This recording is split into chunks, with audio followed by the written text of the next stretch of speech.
Here's a quick clutch cable tech tip that I've been using for years. This is your pivot ball. Here's your clutch fork. We're inside the bell housing. I've got this motor apart. Your snout of your transmission comes through here. So when your clutch cable release arm, clutch fork if you will, is in there, the cable attaches to here and comes through here.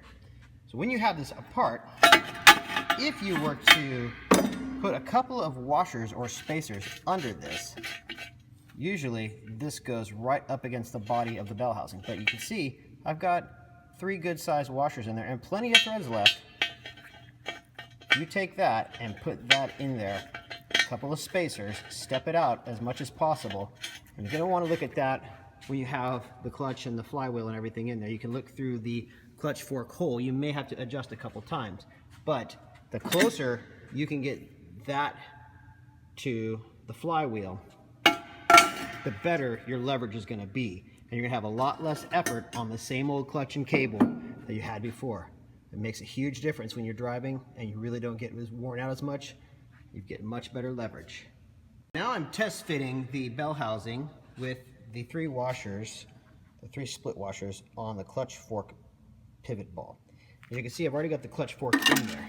If I pull that out of there, you can see that there's just enough room, barely, for this piece of cardboard to flow through there.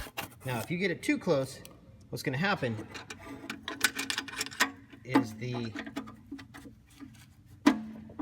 fork itself is going to get wedged in there. You see I've got some play on the fork here. The fork does have a domed roof back there where it sits on the pivot ball, but if you look in there, there is space going on in there, and that's just enough. Now I did try adding one more split washer to this, but it was locked up. It would not move. Now from the factory, they really don't have this set up super precise, and the end of the clutch fork is in the middle of the window here. But by adjusting it inward on that end, you're pushing it outward on this end, and it's creating a much better leverage point. So when you step on the clutch cable with this adjustment done, when you step on that pedal, it's going to feel more like a hydraulic clutch. It's a much better feel, it's much easier action. So there is your clutch fork pivot ball tech tip.